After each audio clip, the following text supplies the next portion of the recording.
주님의 말씀의 은혜가 오늘 이 자리에 함께하기를 축원드립니다.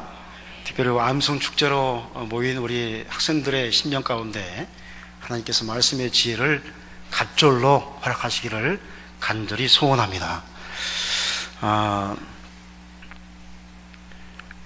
어떤 한 증권 중개인이 최근에 그 재산을 날려버리는 일이 있었다고 합니다.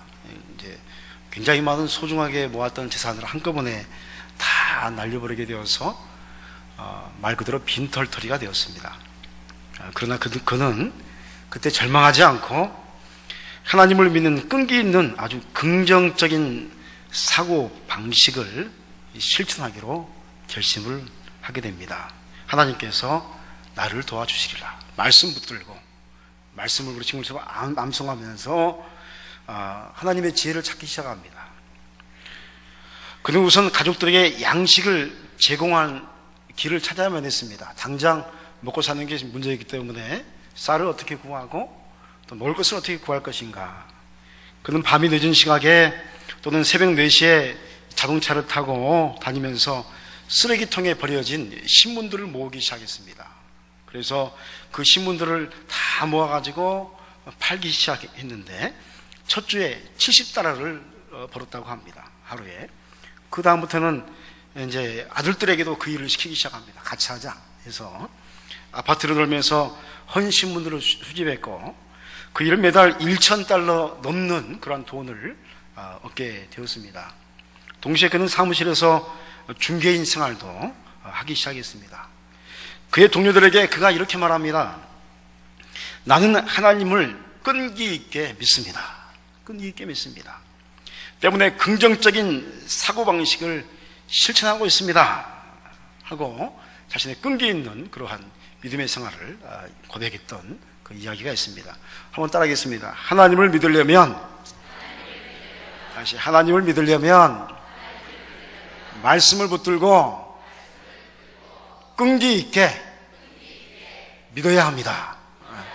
그러면 하나님께서 길을 열어주시는 거예요. 끈기 있게 믿으면.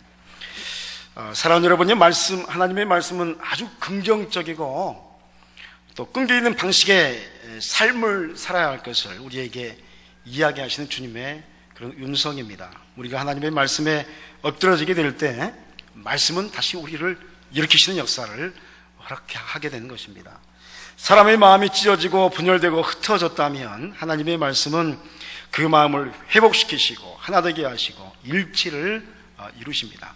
그렇다면 어떻게 이런 역사가 우리의 삶에 역사될 수 있을까? 오늘 본문의 말씀은 우리에게 그 해법을 제시해 주시고 있습니다.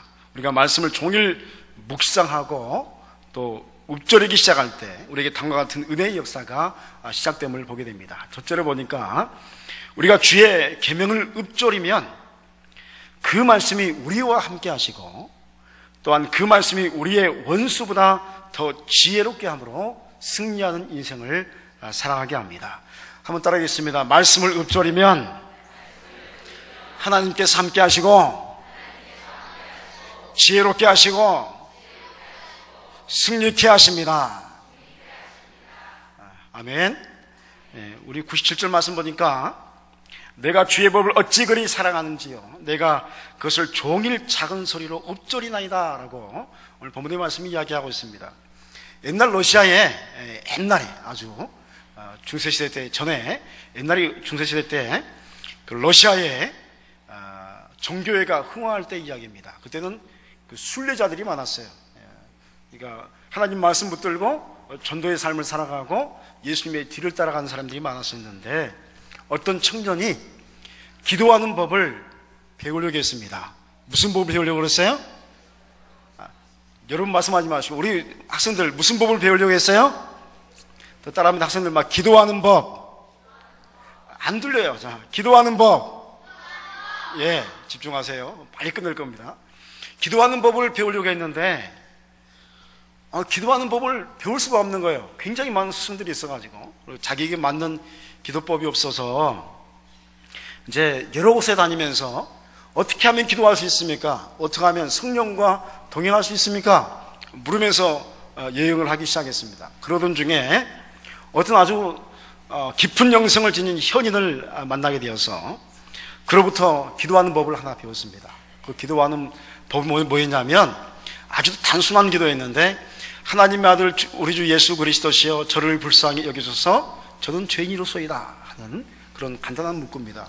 한번 따라하겠습니다. 하나님의 아들 주 예수 그리스도시여 나를 불쌍히 여기소서 나는 죄인이로소이다. 이 기도를 어떻게 하냐면 하루 종일 하라는 거예요. 입에서 떠나지 않게 하나님의 아들 주 예수 그리스도시여 저를 불쌍히 여기소서 저는 죄인이로서 이것을 끊임없이 기도하라는 겁니다. 하루 종일 잠을 자도 하고 밥을 먹으면서도 하고 또 우리 지금 양치하면서도 하고, 아무튼 입에서 이 기도를 떠나지 말라 해서 그 청년이 그 기도를 하기 시작합니다. 하나님의 아들 주 예수 그리스도의 나를 불쌍히 여기서 나는 죄인이로소이다.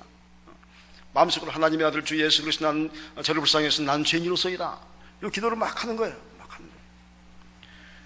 그런데요, 처음에는 이 기도가 머리에서 울려 퍼졌습니다.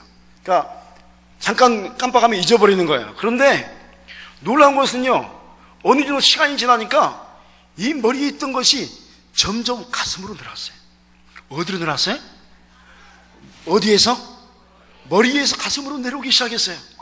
놀라운 역사가 일어나기 시작합니다. 그러더니 이 청년이 입을 다물었는데 이 가슴, 영어로는 허트, 여기에서요 하나님의 아들 주 예수 그리스도시여 나를 불쌍히 여기서 나는 죄인으로서이다 울려 퍼지기 시작합니다. 막 울려 퍼지기 시작하는 겁니다.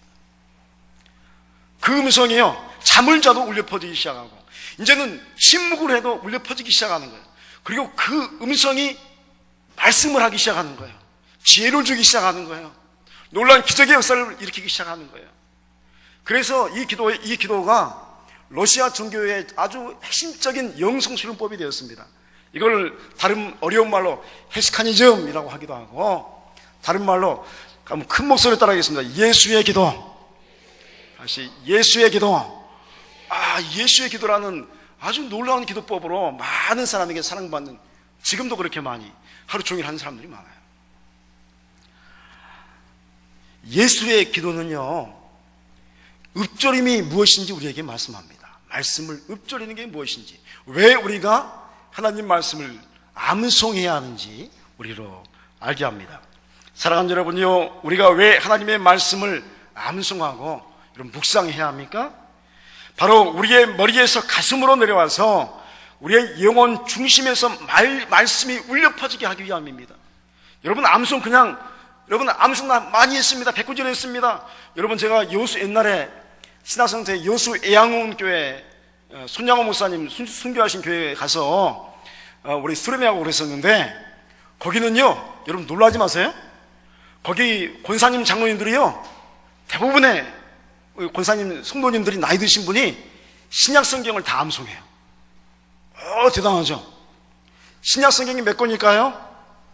따라합니다. 27권. 구약은 몇 권이에요?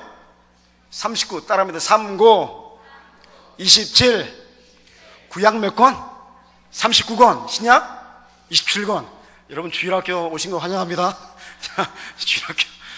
근데 27권의 말씀을요 장로님들은 기본적으로 암송하시고요, 권사님들, 지사님들 다 암송하셔요. 제가 얼마나 충격받았는지. 그래서 제가 장로님한테 물어봤어요. 저기 죄송한데요, 우리 이 교회 다니신 분 중에서 신구약 암송하신 분이 몇 분 됩니까? 했더니 굉장히 많습니다. 신구약을 암송하는 게 굉장히 많습니다. 거기는 하루 종일 뭐냐면 암송하는 팀이 있어요. 그래서 아침에 모여가지고 대체 하나님이 천지를 창조하시니라 참 요한계시록까지 하는 팀들이 많이 있어요. 여러분 암송은요 자랑하려고 하는 게, 난 몇 구절 했습니다 자랑하려고 하는 게 아니라, 암송하면요 머리에 있던 말씀이 가슴에서 울려 퍼져요. 가슴에서 울려 퍼진다는 게 뭐냐면, 우리가 예수님을 믿으면 예수님이 어디 계실까요? 우리의 마음속에 계시는데, 그 말씀을 우리의 가슴에 담기 시작하면 말씀이신 예수님께서 성령을 통해서요 우리에게 이야기하시는 거예요.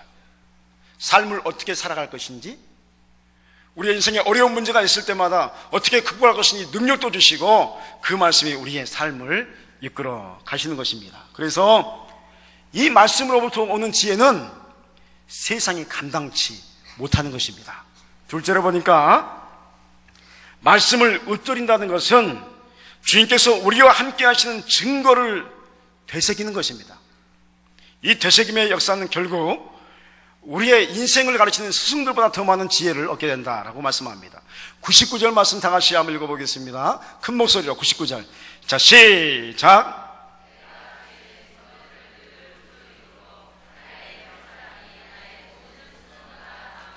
아멘, 아멘. 우리는 인생을 살아가면서 많은 교훈들을 찾아 헤맵니다. 요즘 배운다는 것이 참 이상하게 변질이 되어서 조금 답답함이 있습니다. 높은 지위를 얻기 위해서 하는 것이 공부로 전락이 되었습니다. 좋은 직장을 얻기 위해서 자격증을 따는 것이 공부가 되어버렸습니다. 그러나 진정한 공부는 인생을 잘 살아가기 위한 지혜를 얻는 것입니다. 한번 따라하겠습니다. 우리 친구들, 공부는 인생을 살아가는 지혜를 배우는 것입니다. 그러니까 공부하는 것은요, 좋은 직장 가는 거 두 번째고요, 돈 많이 버는 거 두 번째예요. 인생을 어떻게 살아갈 것인가 하는 겁니다. 공부를 많이 하면 여러분 인생을 잘 살아가는 지혜를 얻게 됩니다. 그런데 우리가 말씀을 많이 묵상하고 또 읊조리면 세상의 그 어떤 현자들이 말하는 지혜도 상상할 수 없는 삶의 오묘한 지혜와 지식을 하나님께서 우리에게 허락하십니다. 왜냐하면 우리가 증거의 말씀을 암송하고 묵상할 때에 성령께서 우리에게 이야기를 하시기 시작하기 때문에 그렇습니다. 그래서 성령 하나님의 지혜의 영이시기 때문에 우리로 진리를 꿰뚫어 보게 하십니다. 승리하는 법, 또 행복하게 삶을 사는 법, 하나님의 영광의 존재가 되는 법을 우리에게 이야기하십니다. 그래서 말씀을 묵상하고 암송하면 그 말씀이 우리에게 그런 방법들을 이야기하고, 그래서 그 지혜를 얻는 사람은 일만 스승에게 배운 것보다 더 많은 지혜를 얻게 된다 하는 것입니다. 세 번째로 보니까 말씀을 암송하고 묵상한다는 것은 결국 복음적인 삶의 법도를 지키는 것인데, 이런 삶은 인생을 다 산 노인의 명철함보다 더 큰 명철함을 얻게 됩니다. 따라합니다. 말씀을, 다시 큰 목소리로 말씀을 묵상하고 암송하면 삶의 법도를 배웁니다. 100절 말씀 보니까 주의 법도들을 지킴으로 나의 명철함이 노인보다 나으니다 라고 기록하고 있습니다. 삶에는 법도가 필요합니다. 여러분 그렇지 않습니까? 법도가 필요합니다. 공동체에도 또 교회 생활에도 여러분 법도가 필요합니다. 우리 사업하는 곳에도 장사하는 사람의 법도가 필요합니다.